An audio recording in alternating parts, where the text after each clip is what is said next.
Hello my friends, and welcome back to the rabbit hole, and welcome to another skincare empties video. By now you might know the drill. In case you don't, check the description box below. Now hear me out. Before we go any further in this video, you have to know that for some reason this ended up being one of my weirdest empties by months ever. My schedule's perfect for Pride. Sorry, there's a lot of dad jokes on this channel. Anyway, yes, it's a very strange video today. I took a month off to do some re-reviewing, and I thought I was going to finish a whole bunch of products in that month, and instead what I did is apparently, I guess I did a whole lot of masking. So while we usually start with cleanser and toner, we are going to start with masks because I kind of have a lot to say about these. So yes, our first category is masks, and I do have some microcurrent and eye patches in here, etc. So I've talked a lot about the Look at Me eye gels. I actually didn't use too many of them this particular past 2 months, but that is likely because I also finished off these Petite Fay Golden Snail Hydrogel eye patches. I don't know if I bought these or if I got them in an advent calendar. I'm so sorry. I buy these and I also get them in PR. I can't keep track of them because I'm going to tell you something honestly. I do feel like the majority of these kind of all feel the same. Is that a horrible thing to say? I mean, there are exceptions. I do really like some eye patches much more than others, but when it comes to most of the hydrogels, yeah, they all kind of do the same thing. This is good news though, because I've purchased these, or at least similar ones, for $10 or less on Style Korean, while brands like Peter Thomas Roth are charging, $75 for their eye gels. And then I did a lot of sheet masking this past month, so let me actually talk about these first. Whoa, okay, how about if we tilt it this way? There we go. This was the JM Solution Water Luminous SO Springer Mask. This was gifted through Stylevana. I used this in the video where I did K-beauty products with my mom. We were kind of iffy on these at the time, but it turned out I actually love them as long as I put them on when I'm laying down. They're very slippery masks, but they're also really, really hydrating. And I spent some time looking them up afterwards and realized these are some of the most affordable sheet masks out there. So they're actually really good for dehydrated skin. You want to get as much water into your skin as possible if it's dehydrated, and so something like this might actually be a really great solution. Now I have a bit of a confession with these I Do Care Here's the Tea Tree sheet masks. I absolutely love these. To an unreasonable level, these are by far my favorite sheet masks. Keep in mind that I do have dry and acne-prone skin, and if you have a similar skin type, if you can find either a very hydrating toner or sheet mask that works for you, it might actually help to address both of those issues, and I think that's why I love these so darn much. Now, let me tell you something honestly. You are either going to love or hate the way that I view products. You're either going to love or hate it. Because for me, I love this. This is practically holy grail level. It might be. But I can never just say, okay, so I'm just going to buy this for the rest of my life. I have to have this in my collection. No. Instead, my brain won't let me rest until I figure out why. Why? What is in here that is working out so well for me? I do think that at least part of it is that little ingredient right there, 4-terpenol. That is an active constituent in tea tree, and I feel like isolating it out must help further. Because the thing with using these is that it gives my skin this really deep hydration, and oh my goodness, it always helps to clarify my skin every single time I use this. Anyway, I did buy these. I started getting them in PR, but I did buy these, and I might have to buy more, but at the same time, I think I'm going to explore this ingredient a little more. I still don't love the wasteful aspect of sheet masks, but at the same time, with having found some that work so well for me, I'm torn. I love these. Anyway, moving on, I also tried the Current Body Skin Hydrogel Face Mask. They sent me a few of these to go with the LED masks that I talked about in that video. But to be completely honest with you, I feel like it's a little bit more time, and I've already talked about how my one issue with LED is I don't want it to take too long anymore. It's still a cute idea if you really want to get into your LED mask session. I think you might enjoy these, but I don't see it being something that I'll personally stick with. Look at this. I finished off my Peach Slices Snail Rescue Intensive Wash Off Jelly Mask. I didn't even think I really loved this, but I sure did use the heck out of it. Yeah, I like it. I don't think I'll repurchase it, but I, over time, ended up liking it more than, I guess, initially. You know, sometimes you run into these skincare products that are late bloomers. It's a late bloomer. The Make Prim Peel Me Radiant Sleeping Pack. I talked about this in my Make Prim video. I just prefer my peeling step in the toning step. Toning and occasionally in the serum step. And then I also finished off the Zip Golden Gel. I have to confess, this is the best microcurrent gel I have ever tried, period. It is also by far the most expensive. It's so good. If money is no object to you and you're looking for the perfect microcurrent gel, I don't care what you have for you, new face, get the Zip Gel. It's worlds better than anything else. I might be tempted to buy another Zip Gel. I might. It's really good. We have a relatively small selection of serums today, so let's talk about what's going on here. First of all, the Huxley Secret of Sahara Essence Grab Water. I wanted to follow up on this because I actually did really enjoy this. Huxley is a very, very scented Korean skincare brand. I mean, this smells like perfume. It smells exactly like perfume. I'm sorry, lifting it up is making it blurry. And yet it actually was really deeply hydrating. Now, I don't know if Huxley is still, a big brand. A lot of people like to avoid fragrance, and that's fine. But I have had some people ask what the best smelling skincare is, and it might be the Huxley brand. You can also look into their body care. They have body lotions that smell just as good. And if you are not interested in fragrance, stay far away from that brand. But truth be told, I liked it, and strangely, even though my skin reacts fairly often, I did fine with that. Perricone MD's Cold Plasma Plus Advanced Serum Concentrate. We talked about cold plasma, or the entirety of Perricone MD recently on the channel as well. I hate that I love that. It's kind of the one exception for me with copper peptide products. I love it.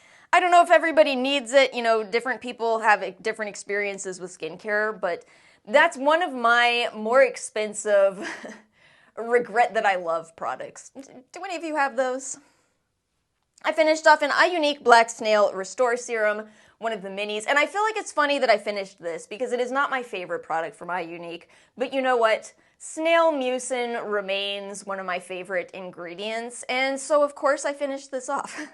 I feel like this is another testament to the fact that finding your perfect skincare routine involves figuring out which ingredients work wonders for you and also who formulates with those ingredients best. Which is exactly why when we were talking about the I Do Care sheet mask, you know, you can agree with me for looking for what it is that's going on in the ingredients, but you can disagree with me because formula does matter. Formula matters. Products are a combination of the ingredients and the formula.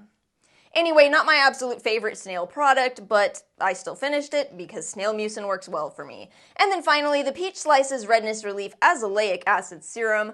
I don't know if I accomplished my goals in my azelaic acid video because what I was trying to explain is that I think it's a wonderful ingredient, but I really do think to get the best results from it, you have to use it a lot. And that's funny because I don't find that to be the case with ingredients like adapalene. I used adapalene once a week when I started on it, and I still had results. Whereas I really feel the best results with azelaic acid come from twice daily use. I don't think azelaic acid is a bad ingredient at all. I just think that that's the best way to get really good results. Of course, you can read through the comments on that video. A lot of people shared their experiences, and y'all know I always love that. Thank you to everyone who commented. It seems a lot of us did agree that the Peach Slices is the so-called best azelaic acid serum. Yeah, I absolutely love that one. It's my favorite azelaic acid serum. Moisturizer and eye cream next. So I talked about the Beauty of Joseon Red Bean Water Gel, and I told you it was going to be in an Empties video, and here it is. Yeah, I did not think I would like this. I don't typically like gels on my dry skin, but I loved the formula, I loved the ingredients, and so I used this all over my décolleté. And as far as do you need a neck cream, because we're going to talk about one in a moment, some people find that they enjoy them, and some people find that a regular moisturizer works just as well. Feel free to play around with it. Don't feel like you have to spend a ton of money on a separate neck cream. The e.l.f. Happy Hydration Cream, I finally finished that. It's such a good example of why you should never look at my Empties videos as what I've actively been using for the last 2 months, because for some reason, I was sitting on one use of this product. I don't know why. Well, I kind of do. It's that I do like this moisturizer. I think it's such a great, really affordable moisturizer, but I don't think I'm going to buy it again. And that's always a weird thing for me because I'm saying goodbye to a product that I loved. You know, it's a weird space that I feel like anybody who makes skincare content might relate to. Maybe, I don't know. I like it. But I'm not going to repurchase it. I've got to confess, I've been feeling a little whelmed by e.l.f.'s new skincare releases, and yet, I feel like their new makeup releases look incredible.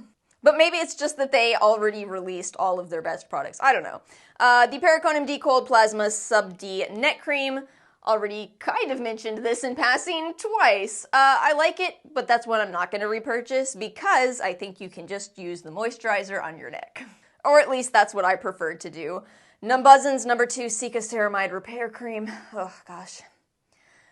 I was blown away by this. I feel like 99.5% of the K-Beauty moisturizers I've tried are all lightweight. And 73% of statistics are made up on the spot. But my point still stands. This one is actually, it's a heavy moisturizer. It feels more like the Biossance Omega Repair Cream, and you just don't see that texture in K-Beauty very often. In fact, my only other heavy cream in K-Beauty would be the Seoris one, which contains some essential oil ingredients, whereas this does not. It's fully fragrance-free. It is so thick and creamy, rich in ceramides. I love that moisturizer. Perricone MD Cold Plasma Plus Eye Cream. Oh, y'all. Do you remember that period of time where people talked about how eye creams were a scam? As somebody who makes a lot of these Empties videos, I can never, ever say that because I know how long it takes me to finish an eye cream. Again, it's still optional. If you're able to use moisturizer around your eyes, feel free to keep on doing that. But if you want to try an eye cream, know that they last a long time.